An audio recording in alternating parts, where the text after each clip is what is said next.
Life Stories brings you heartfelt tales of love, redemption, and second chances. Today's story is one of betrayal, loss, and an unexpected reunion. 5 years ago, Luke walked away from the woman he loved, convinced she had deceived him. He never looked back until now, when he discovers the truth he refused to believe. He's faced with the reality of the life he abandoned, and the son he never knew. Can he mend what was broken? Or is it too late? Join us as we unravel this emotional journey. Subscribe now to start today's story with Life Stories. The city never sleeps, they say. But on that night, as I stood by the floor-to-ceiling window of my Manhattan penthouse, looking out at the rain-slicked streets below, I had never felt more alone. The neon glow of New York shimmered through the heavy downpour, casting streaks of color on the glass. But inside, there was nothing but coldness between me and the woman I once loved. Madison stood across the room, her arms wrapped protectively around her stomach, her fingers trembling against the fabric of her dress. Her dark eyes, once filled with warmth and laughter, were now clouded with something else. Desperation. Pain. A plea she wasn't willing to voice, but one I could feel in the air between us. "You don't believe me, do you?" Her voice cracked slightly, though she tried to steady it. "After everything we've been through, Luke, after all the years we spent together, you think I would lie about this?" I exhaled sharply, rubbing a hand over my face. The words were there on the tip of my tongue, but saying them out loud would make them real. And I wasn't ready for that. "How can I believe you, Madison?" My voice was low, edged with something raw and unforgiving. "Everything points to the fact that I stopped myself. But it was too late. I had already said too much." Her breath hitched. She shook her head, a silent laugh escaping her lips, one without humor, one of disbelief. "You think I betrayed you," she whispered, the realization settling into her features like a slow-moving storm. "You think this child isn't yours." I looked away, unable to meet her gaze. The sound of rain against the windows filled the room, an unrelenting rhythm that mirrored the pounding in my chest.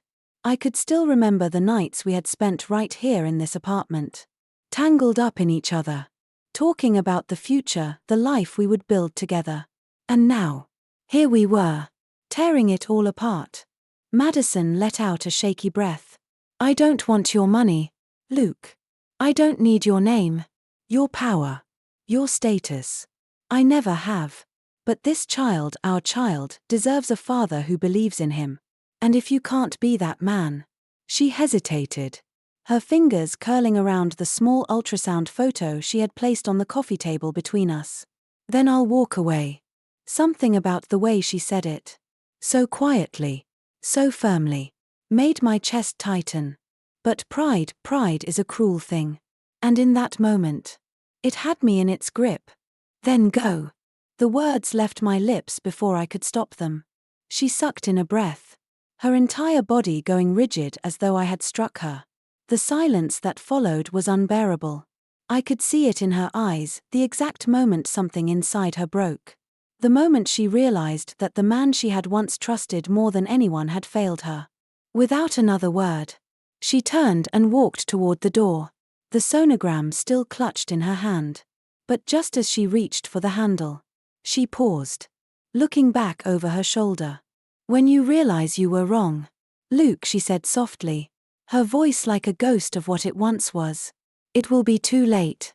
And then she was gone. The door shut behind her with a quiet but decisive click, and I was left alone in the vast emptiness of my apartment. I stood there for a long time, my fists clenched at my sides, my jaw tight. Outside, the storm raged on, the wind howling through the city, and yet all I could hear was the echo of her words. "When you realize you were wrong." I sank onto the couch, running a hand through my hair. The sonogram still lay on the table, untouched, a small, grainy image of a life I had just turned my back on. But I didn't reach for it. Instead, I poured myself a glass of whiskey, downed it in one gulp, and stared at the swirling city lights outside. convincing myself that I had done the right thing. That Madison had lied. That the past was behind me. That I wouldn't regret this. But as the night stretched on and the weight of my own words settled into my bones, I already knew. I had made the biggest mistake of my life. Chicago is a city of resilience. A place where people rebuild. Where they push through hardships. Where the wind howls through the streets as if whispering secrets of those who have come before. It had been my home for 5 years now. But in all that time, I had never quite shaken the feeling that I was merely passing through. Trying to outrun a past that still haunted me. But there was one thing, one person, who made this city feel like home. Noah. I glanced toward the small wooden table in the corner of our modest apartment, where my 5-year-old son sat today, his tiny fingers gripping a crayon as he filled a blank page with color. His face, a blend of fierce concentration and unfiltered joy, lit up as he worked, lost in his own little world.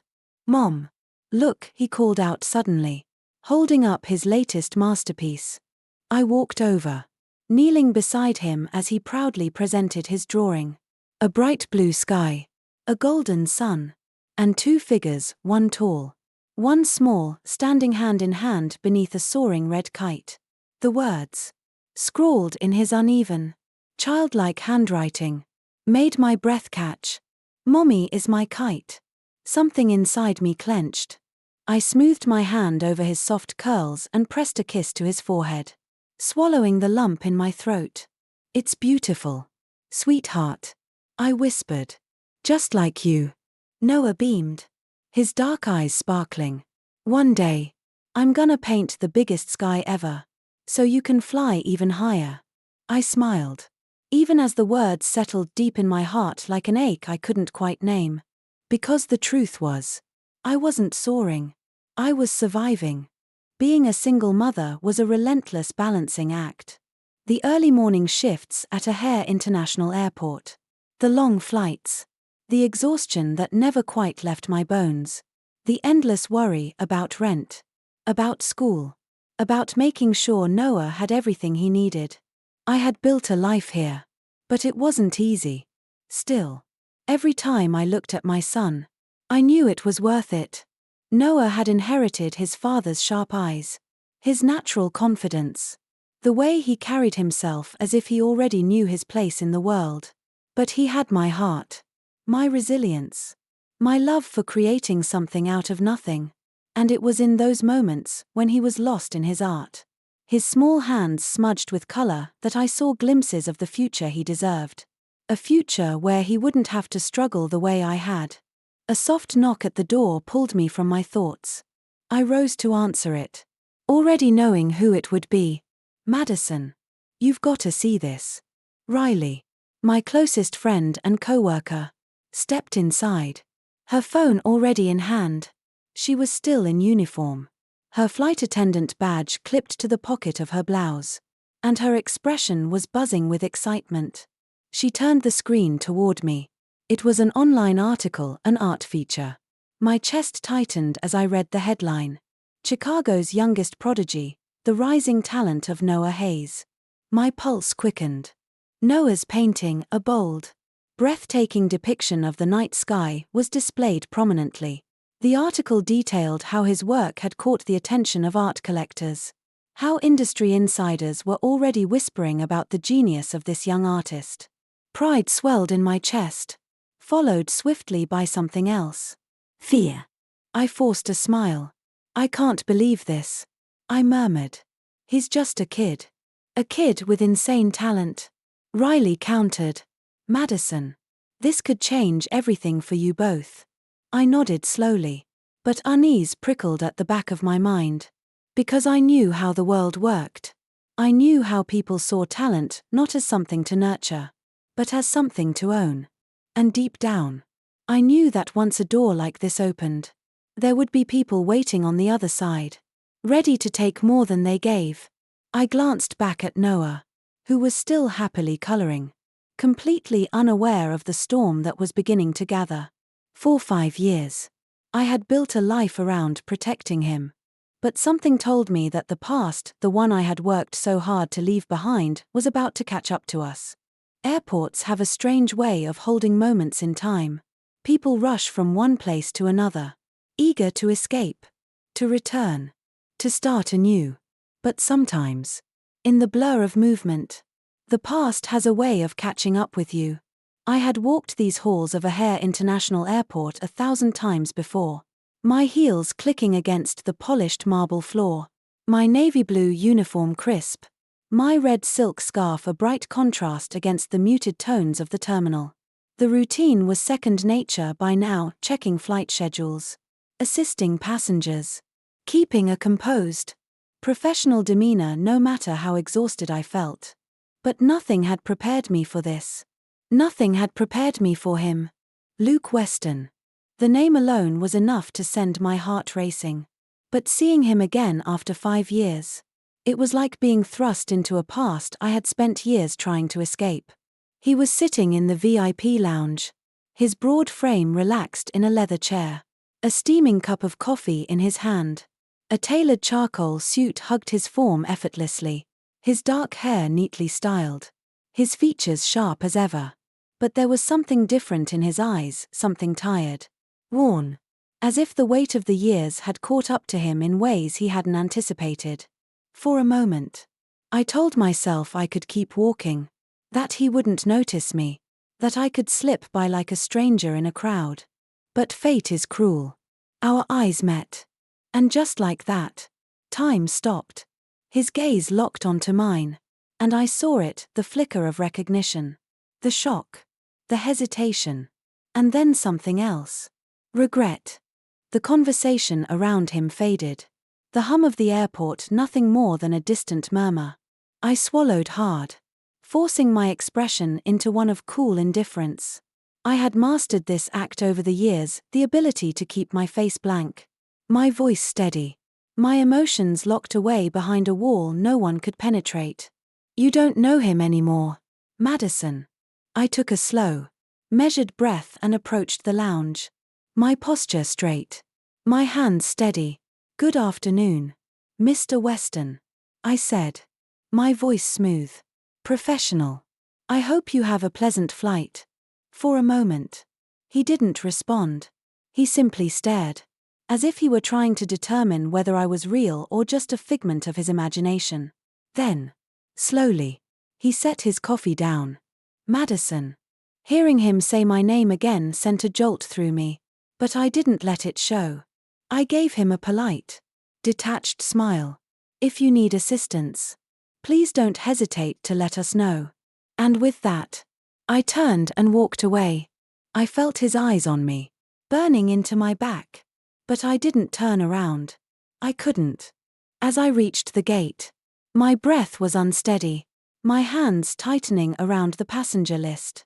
This was just another day, another flight, another task to complete. And yet, it wasn't.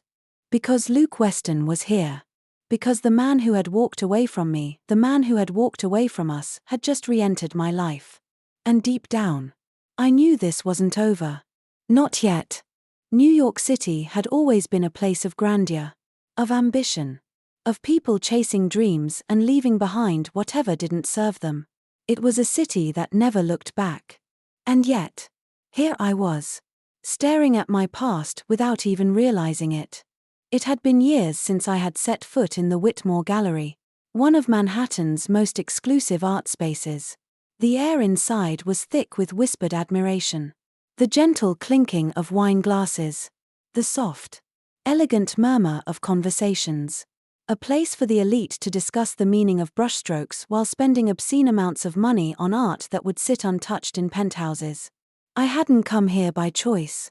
A colleague had urged me to visit, mentioning that a young artist was making waves in the industry.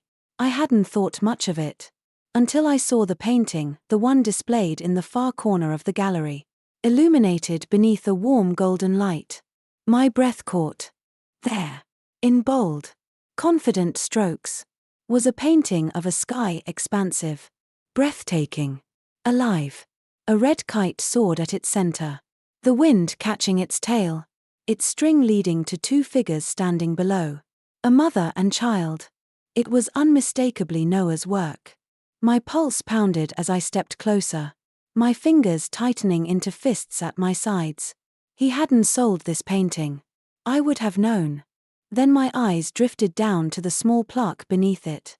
Artist, Noah Hayes. My stomach twisted. Before I could process what this meant, I heard a voice beside me. Low. Familiar. Beautiful piece. Isn't it? The blood in my veins turned to ice. Luke. Slowly. I turned to face him. He was standing mere feet away, dressed in his usual tailored perfection. Though there was something different about him now. His gaze wasn't cold. It wasn't distant. It was searching. Calculating. And then, realization dawned. I saw it the moment he pieced everything together. Noah. The last name. The age. His breath hitched. His brows drawing together as he looked back at the painting. This, he swallowed hard. This is your son's. The words hung between us, heavy with the weight of the truth he had never wanted to face. I could have lied. I could have walked away. But I was done hiding. Yes. My voice was barely above a whisper. His jaw tensed. His hand running through his hair as he exhaled sharply. Madison. I shook my head, stepping back. No. You don't get to say my name like that. Not after what you did. His hands curled into fists. His eyes darkening. You should have told me. I let out a bitter laugh, shaking my head. And what would you have done, Luke? 5 years ago.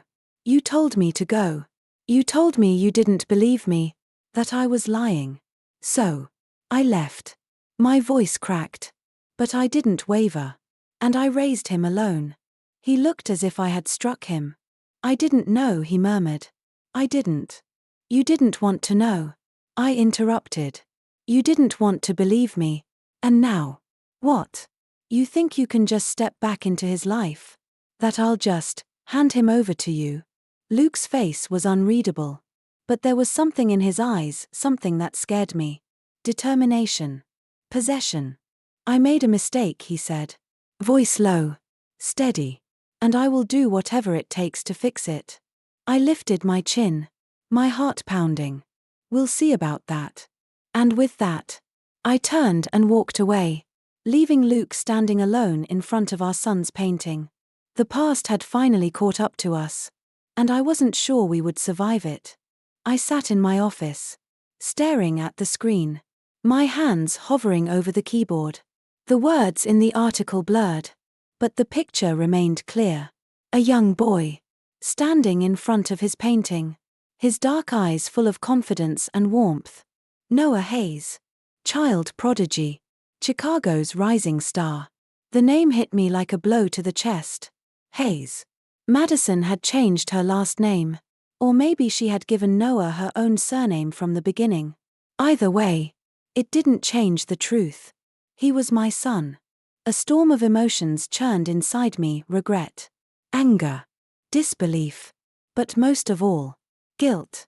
5 years ago, I had turned my back on Madison when she had needed me the most. I had convinced myself I was right. That she had betrayed me. That the child wasn't mine. But looking at Noah's picture now, I saw myself in him. The shape of his jaw. The way his brow furrowed in concentration. Even the way he carried himself with quiet confidence. And I had missed it all. His first steps. His first words. His first painting. I had missed 5 years of his life because I had been too proud, too stubborn, to believe the woman I once loved. I pushed back from my desk, shoving my hands through my hair. This wasn't just something I could ignore. I had to fix it. I had to see him. Grabbing my phone, I scrolled through my contacts until I found a number I hadn't dialed in 5 years. My thumb hovered over the screen, hesitation creeping in. Would she even pick up? Would she even let me speak to him? Before I could lose my nerve, I pressed the call button. It rang once, twice. Then, a click. Silence. Then, Madison's voice. Sharp and wary. What do you want? Luke. I exhaled, gripping the phone tighter. I want to see him. She let out a cold laugh. You want to see him? After 5 years? After walking away? I didn't know. I snapped, the frustration boiling over. You never told me. I did tell you, she shot back. And you didn't believe me. My chest tightened. She was right. I had no defense. I closed my eyes, forcing my voice to steady. Madison, please. Silence. Then, a quiet sigh. You don't just get to waltz into his life because you suddenly want to, she said. Her voice softer now but still edged with anger. He's not a toy you abandoned and decided to pick up again. I swallowed hard. I know. And I don't expect you to forgive me. But I am his father. There was another pause. And then, her voice dropped to a whisper. He doesn't even know you exist. The words cut deeper than I expected. Madison inhaled sharply, as if steadying herself. You want to see him? Fine. But this isn't about you, Luke. It's about what's best for him. I nodded. Even though she couldn't see me, I understand. There was another long pause before she finally said, Saturday, 2 p.m. Millennium Park. And then the line went dead. I lowered the phone slowly, my heart pounding. For the first time in 5 years, I was going to meet my son. And I had no idea if he would ever forgive me. The afternoon sun filtered through the towering buildings of Millennium Park, casting long shadows across the pavement. The air buzzed with the sounds of the city, laughter, the rhythmic clatter of a street performer's drum, the distant hum of passing cars. People walked by, wrapped up in their own lives, unaware that mine was about to change forever. I stood near the bean, my hands shoved into the pockets of my coat, trying to steady my breath. This was it. I was about to meet my son. I had rehearsed 100 different ways this could go. But the truth was, I had no idea what to expect. Would he be shy? Would he ask questions? Would he hate me? A flash of red caught my eye. Madison. She walked toward me, her steps slow, deliberate. And beside her, Noah. The sight of him sent a jolt through me, my chest tightening. He was smaller than I expected but carried himself with quiet confidence. His dark curls tousled by the breeze. He was dressed in a green sweater and jeans, a sketchbook tucked under his arm. God! He looked so much like me.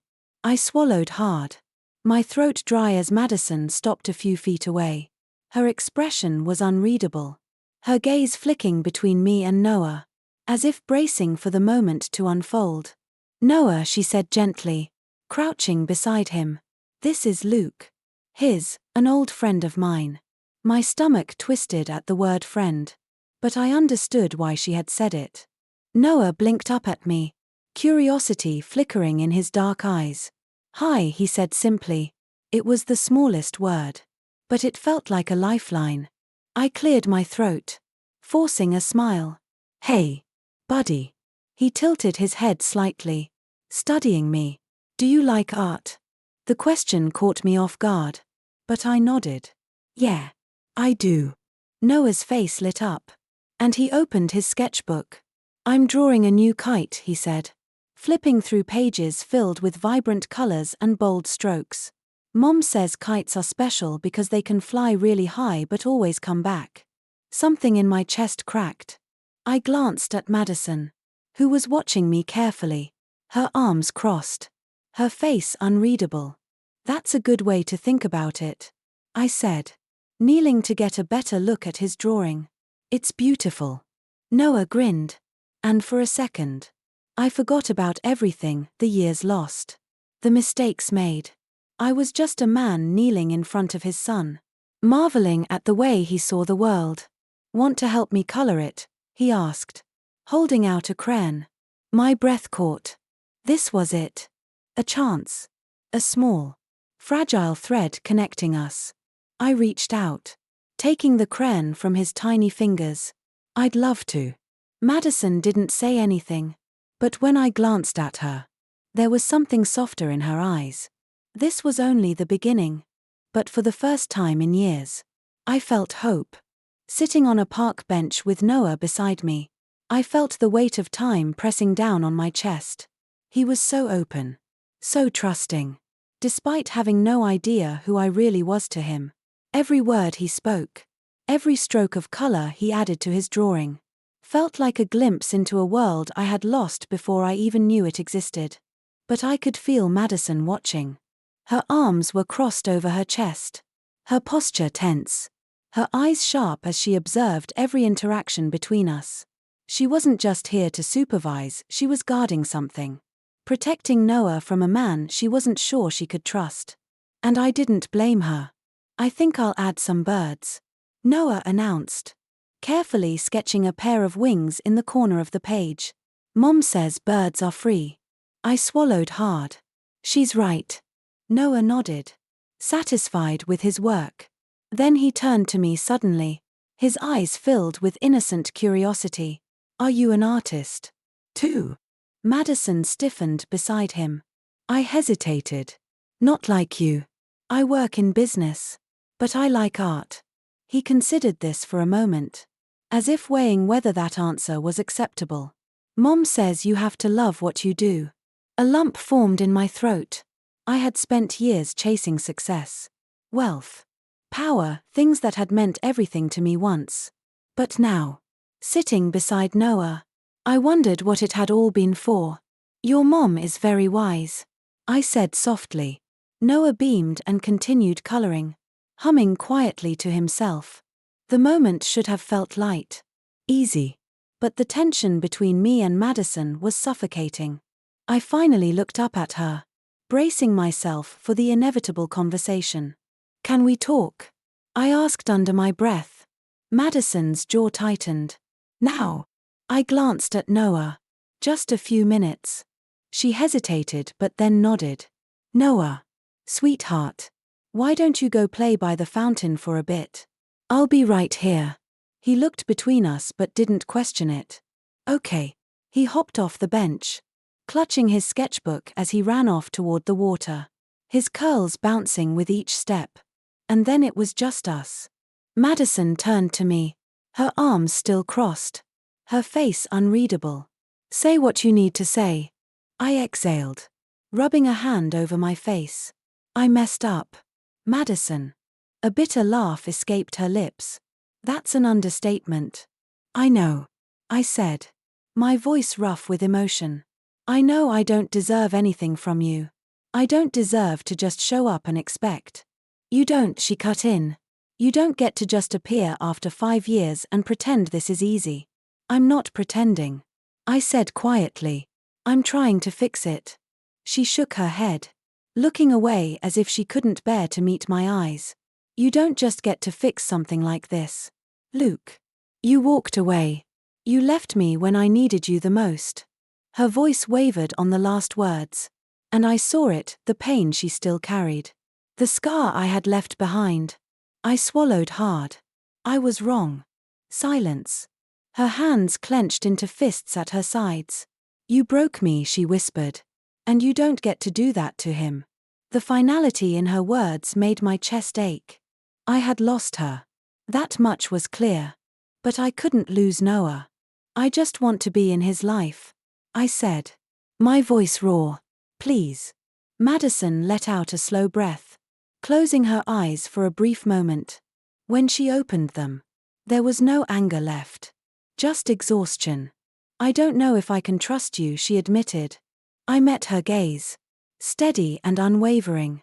"Then let me prove that you can." She studied me for what felt like an eternity. And then, finally, "We'll see." It wasn't forgiveness. It wasn't a promise. But it was something. And right now, that was enough. Madison didn't say anything else after that. She turned away, her arms still crossed, as if shielding herself from the conversation that had left both of us raw.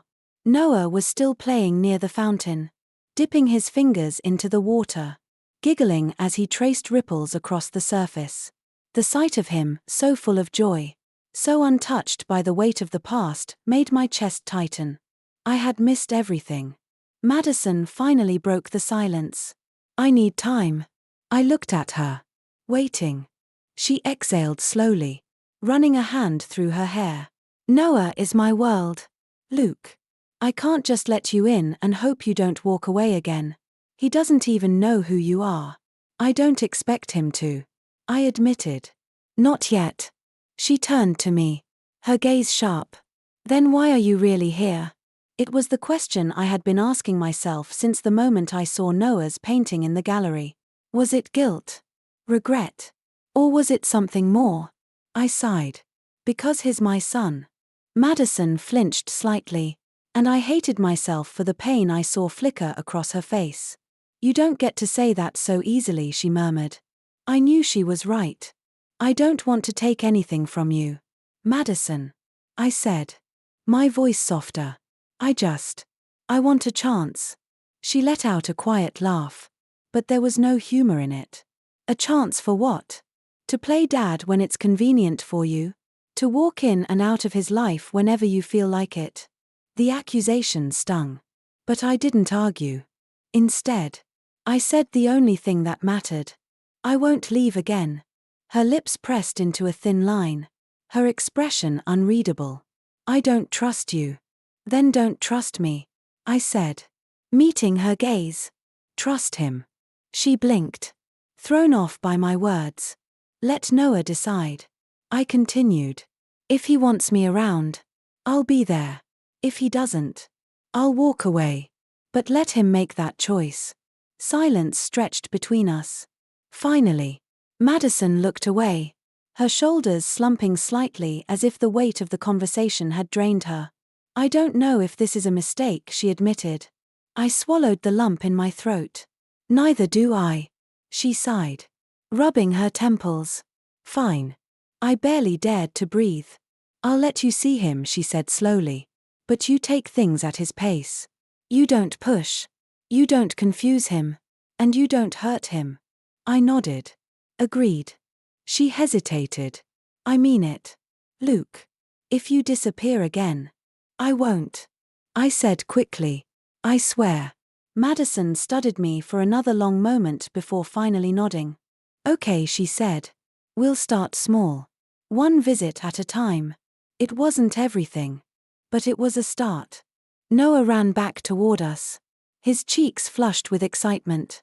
His sketchbook clutched in his hands. Mom. Look, he beamed. I drew another kite. Madison smiled, brushing a strand of hair from his face. It's beautiful. Sweetheart. He turned to me then, holding up the page. Do you think it looks real? I took a deep breath, my heart pounding as I crouched to meet his gaze. I think, I said carefully, it looks just right. Noah grinned. And for the first time in 5 years, I felt like I belonged. The sun dipped low over Lake Michigan, painting the sky in hues of gold and crimson. The three of us stood by the water, the cool breeze rustling through Noah's curls as he launched his kite into the air. It soared high, twisting and turning, dancing against the evening sky.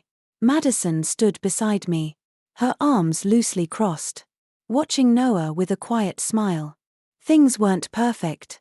The past still lingered in the spaces between us. Unspoken wounds that time would have to heal. But as I looked at my son, laughing as he ran along the shore, I knew this was a second chance, one I would never take for granted again. Some stories aren't about fixing the past, but about building a future. And for the first time, I was ready to build mine with them. Subscribe to Life Stories for more heartfelt tales of love, redemption, and second chances.